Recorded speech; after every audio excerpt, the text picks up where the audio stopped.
नमस्कार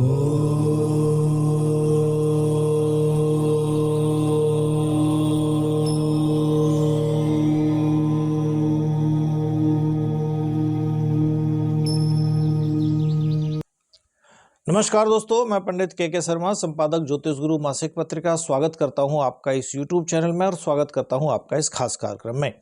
इस खास कार्यक्रम में हम आपके समक्ष समय समय पर उपस्थित होते हैं। बहुत ही ज्ञानवर्धक, रोचक और जिज्ञासु विषय के साथ हम बात करते हैं इस कार्यक्रम में धर्म, अध्यात्म, ज्योतिष जैसे विषय की। आज भी आपके समक्ष हम उपस्थित हैं। बहुत ही रोचक और बहुत ही जिज्ञासु विषय हम बात करने जा रहे हैं नए वर्ष में, यानी नया वर्ष 2024 में सूर्य का होने वाला जो गोचर, जिसको मकर संक्रांति के नाम से भी लोग बहुत ज़्यादा जानते हैं और ज़्यादा भावनाएं इसके साथ जुड़ी होती हैं। तो मकर संक्रांति पर यानी सूर्य मकर राशि में प्रवेश करते हैं और इस सूर्य का मकर राशि में जो प्रवेश होगा वो होगा 15 जनवरी 2024 को 2:32 पर। सभी ग्रह जो नवग्रह हैं उन सभी ग्रहों में सबसे ज़्यादा प्रमुख ग्रह सूर्य को माना जाता है और इन्हें एक प्रकार से ऊर्जा का स्रोत भी माना जाता है। और सूर्य के बिना जीवन की कल्पना करना भी एक तरह से असंभव है। सूर्य स्वभाव से पुरुष ग्रह माना गया है, मर्दाना ग्रह माना है और जटिल कार्यों को संभालने के लिए दृढ़ संकल्प देने वाला ग्रह भी माना जाता है। आइए अब जानते हैं बिना देरी किए कि आपकी अपनी राशि पर क्या प्रभाव पड़ने वाला है इस सूर्य के राशि परिवर्तन का या इस सूर्य के गोचर का। पूर्व में हम बात कर चुके हैं मेष राशि से लेके और तुला राशि तक के सभी जातकों की अलग अलग वीडियो में। अब हम बात करने जा रहे हैं अगली राशि की, यानी तुला राशि की। पहले मेष, वृष, मिथुन, कर्क, सिंह और कन्या तक की हमने अलग अलग वीडियो में बात की है। अब हम बात कर रहे हैं तुला राशि की। तो तुला राशि के जो जातक हैं, जिन लोगों की तुला राशि है, उन लोगों के लिए सूर्य उनके 11वें भाव यानी सूर्य उनके लाभ भाव के स्वामी होकर और इस समय जो गोचर करेंगे वो उनके 4th हाउस चतुर्थ भाव में गोचर होगा उनका।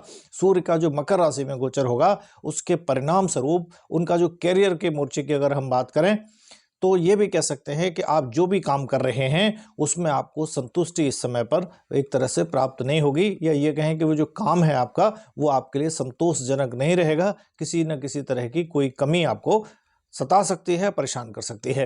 आपके जो अपना जीवन है, आपका जो लाइफ है, उसके अंदर भी आप देखेंगे कुछ सुख सुविधा की जो चीज़ें हैं, लग्जरी लाइफ जीने के जो चीज़ें हैं, उनकी थोड़ी सी कमी महसूस हो सकती है या उनसे वंचित रह सकते हैं। आपकी जो इच्छाएं हैं, कुछ ऐसी लग्जरी चीज़ें, सुख सुविधा की चीज़ें लेने की अगर आप सोचते हैं तो इस समय पर हो सकता है वो आप ना ले पाएँ या उनको लेने में थोड़ी परेशानी ज़्यादा हो या असफलता आपको प्राप्त हो। आप अपने कैरियर के संबंध में हो सकता है आपको विदेश जाना पड़े या विदेश जाना आपको कैरियर के लिए जाना पड़ सकता है। अगर विदेश आप चले जाते हैं तो फिर ये निश्चित है कि आप अपनी जो नौकरी होगी, जो आपका विकास होगा, उसमें अच्छी सफलता प्राप्त कर सकते हैं। यानी नौकरी भी आपकी संतोषजनक हो सकती है अगर आप विदेश से जुड़ी कंपनी में है, विदेश जाकर अगर किसी तरह का जॉब आदि करते हैं। अन्यथा अगर आप यहीं पर हैं तो कोई ना कोई असंतुष्टि आपको जॉब को लेके इस अवधि में रह सकती है। यानी जो तुला राशि के जातक हैं और व्यवसाय से जुड़े हैं, यानी व्यापारी वर्ग है और तुला राशि का है, उन लोगों के लिए सूर्य का ये जो गोचर रहेगा वो मध्यम कह सकते हैं, मिला जुला लाभ देने वाला होगा। उम्मीद जो रहेगी आपको वो थोड़ी ज़्यादा रहेगी, लेकिन उतना ज़्यादा लाभ आपको इस अवधि में शायद नहीं मिलेगा। या ये कह सकते हैं कभी कभी कोई ऐसा भी हो सकता है कि कभी कभी कोई सौदा या व्यापार आपका जो हो वो लगभग एट पार जैसा रहे या उसमें प्रॉफिट लाभ ना हो, और हो सकता है कुछ ऐसा कारण भी बन जाए या ऐसी लापरवाही के साथ कुछ हो जाए कि जिससे आपको हानि हो जाए। इसलिए सावधानी बहुत ज़्यादा ज़रूरत रहेगी। आप अपना व्यवसाय अगर विदेश से जोड़ते हैं, किसी तरह से कुछ ऐसा करते हैं जिसमें विदेश सम्मिलित हो जाता है, तो आपको अच्छे लाभ या रिटर्न्स आपको मिल सकते हैं।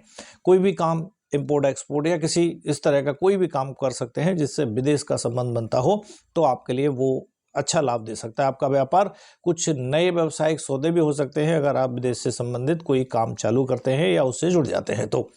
रिश्तों की अगर हम बात करेंगे तो ये जो गोचर रहेगा वो आपके जीवन साथी के साथ किसी तरह का वाद विवाद, बहस, लड़ाई, इस तरह की चीज होने की इस अवधि में संभावनाएं बनेंगी। ये परेशानी जो होंगी वो अहंकार से संबंधित समस्याओं को लेके बन सकती हैं या उनके कारण बनेंगे, या समझ में, एक दूसरे को समझने में जब कोई दिक्कत होती है तो उस समय पे भी आपको इस तरह की कोई परिवार के साथ कोई जो समस्याएं हैं उनमें आपको उलझना पड़ सकता है।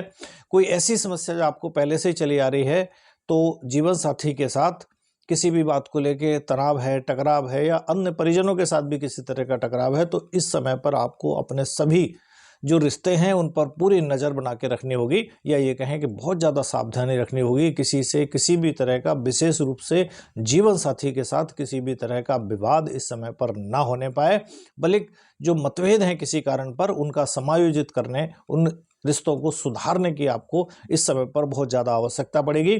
कुल मिलाकर कहें तो आप इस समय पर आप अपने जो पार्टनर है उसके साथ अच्छे रिश्ते बनाने का प्रयास करें। अगर बिजनेस पार्टनर है, आप किसी तरह के पार्टनरशिप में बिजनेस करते हैं तो वहाँ भी आपको इस तरह की समस्याओं से दो चार होना पड़ सकता है। पार्टनर के साथ भी थोड़ा तालमेल बनाने का प्रयास करें, या सभी चीज़ों में एक ट्रांसपेरेंसी, पारदर्शिता रखें ताकि इस तरह की समस्याओं में हम उलझे ना, या इस तरह की समस्याओं का हमें सामना ना करना पड़े। स्वास्थ्य की दृष्टि से अगर देखें तो ये जो गोचर होगा, स्वास्थ्य की दृष्टि से आपके जैसे पैरों में, जंघा में इस तरह के दर्द, या कोई ऐसी बड़ी समस्या कह सकते हैं जो नहीं होगी, ऐसे छुटमुट दर्द आदि जो होंगे वो आपको थोड़ा बहुत परेशान कर सकते हैं। हाँ, लेकिन एक बात तो रहेगी, इस समय पर जो आपकी माताश्री हैं उनका स्वास्थ्य थोड़ा सा परेशान कर सकता है, या ये कहें कि उनके स्वास्थ्य पर आपका पैसा अच्छा खासा भी खर्च हो सकता है, उनका विशेष रूप से ध्यान रखें। लेकिन आपकी सेहत के लिहाज से अगर देखें तो ऐसी कोई खास समस्या आपको नहीं आने वाली है स्वास्थ्य की दृष्टि से। सिर्फ हल्के पुल्के दर्द आदि चल सकता है, या मौसमी बुखार आदि आपको परेशान कर सकता है। आप क्या करें, शुक्रवार के दिन माता लक्ष्मी की पूजा करें। संभव हो तो शुक्रवार को पत्नी को उपहार भी दें। ऐसा करना आपके लिए और ज़्यादा शुभ परिणाम देने वाला साबित हो सकता है। चलिए आगे बात करेंगे वृश्चिक राशि से लेकर मीन राशि तक के सभी जातकों के लिए ये सूर्य का गोचर कैसा रहने वाला है। साथ ही अन्य और विषयों के साथ आपके समक्ष फिर उपस्थित होंगे। अगर आपने हमारा चैनल अभी तक सब्सक्राइब नहीं किया है तुरंत करें, साइड में लगे बेल आइकन को दबाएं ताकि आप ऐसी ज्ञानवर्धक रोचक जानकारियों से कहीं वंचित ना रहें। जानकारियाँ अच्छी लगें तो दूसरों के साथ शेयर भी करें। आज के लिए इतना ही, आज्ञा दीजिए। नमस्कार।